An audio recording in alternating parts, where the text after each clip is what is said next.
Hey guys, welcome back. What I'm doing here is I'm getting ready to put the skateboard deck. So I've got the deck cut down to shape. Here it is here. I didn't really like the Tony Hawk design that it had on there, so my kids and I threw stickers all over it. But there's the deck. That's going to actually support all of the electric stuff. So I've got two bus bars, a hot and a cold, like so. And they're all going to be mounted on the deck. And the deck follows the curve of the tail really well. If you can get down low here, so you'll notice it kind of kicks up at maybe a 15-20 degree angle like this in the back, right? So it'll kick up and follow that. What I've done here is I've welded in a piece of, I think it was 1/8 inch plate steel, and shored up the back here. I wanted to make sure, and this is structural, you can lift the bike with this.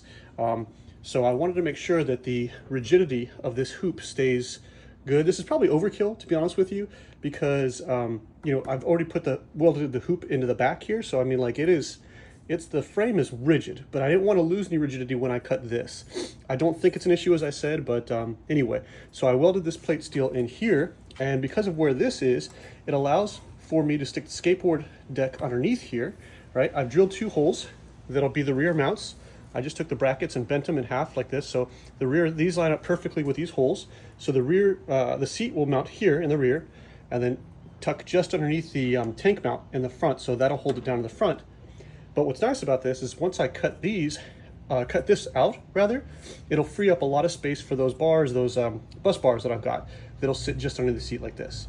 One other thing I wanted to show you before I get to the cutting of this is down here. I took the battery box that was already in place, cut down some of the supports that it didn't need, but I reused the mounts down here and actually cut the bottom of it down to size where actually it fits perfectly with a smaller battery. Since I'm not running a standard size battery, I cut it down to where it fits perfectly and recesses in there. And I'll use the factory straps to hold it down in place. So from the side angle of the bike, you will still see the battery, and you'll see a hot and a cold cable going up, but then the rest of the electronics will be tucked, which I really wanted a nice clean look for that. So I'm gonna jump into that. I'm gonna cut this out so you can see, and then I'll kind of see if I can put the deck in place so you can kind of see how this is going to lay out and everything like that. So let me just go ahead and cut this out real quick. There we go, much better. So yeah, just chopped it right out of there. Obviously I'm going to paint back over it. I wanted to take as little material off, so I kind of rounded the corners a little bit here to try and leave this yeah, as flush as possible, but I really didn't want to go into the tubing at all and take any material off there with my grinder. So it's not perfectly smoothed out, but good enough, especially once I lay another layer of paint on there. But just so you guys can see, this is what came out of it, like so. And if you'll notice, it's actually pretty thin-walled tubing. Yeah, did it provide rigidity? Absolutely it did. That's why it's in there. But if you look at it, it's not like it was a solid piece, and it's not like it actually had much more thickness. Actually, it's pretty much identical in thickness to the plate that I used here. So built rigidity in here, and actually I put the rigidity as close as I could. Notice this one was here, which is useful, obviously. This one's a little bit back, but either way, they were both actually trying to triangulate a little bit with regard to the shock position, right? So here's the rear shocks like this. This bar was up here. This bar's back here. So they're essentially doing the same job. So I'm not too worried about that at all. And like I said, it clears up a lot of room in here for me to be able to lay the deck flat underneath, and then also store or kind of tuck all of the electronics here too, with the exception of the battery. So that'll be the next step. I'll go ahead and throw that on there, see if I can't mock up the deck, just so you see what that's going to look like next. So we'll do that. All right, and there it is. So this spot right here, by the way, I ground that. I was actually intending, you can notice it corresponds to where the previous bar was. I was actually toying with the idea of grinding the deck down to make room for the bar. It just wasn't going to pan out. So, but this is the basic mock-up here. I've got 2 holes drilled. Actually, they're just slightly further up than where the trucks would have gone. So there's actually, anyway, it almost lined up perfectly, but just slightly off, about 1/4 inch. Anyway, it's mounted back here, and then up front, I'm using the rubber bushings that were previously isolators for the battery. I'm using those to support the front half on either side. This is just a mock-up, but what I'm going to do is I will put a washer here so it grabs more meat on the bushing, the rubber bushing, so it's not just a single bolt that's trying to pull through like this. So anyway, support it there.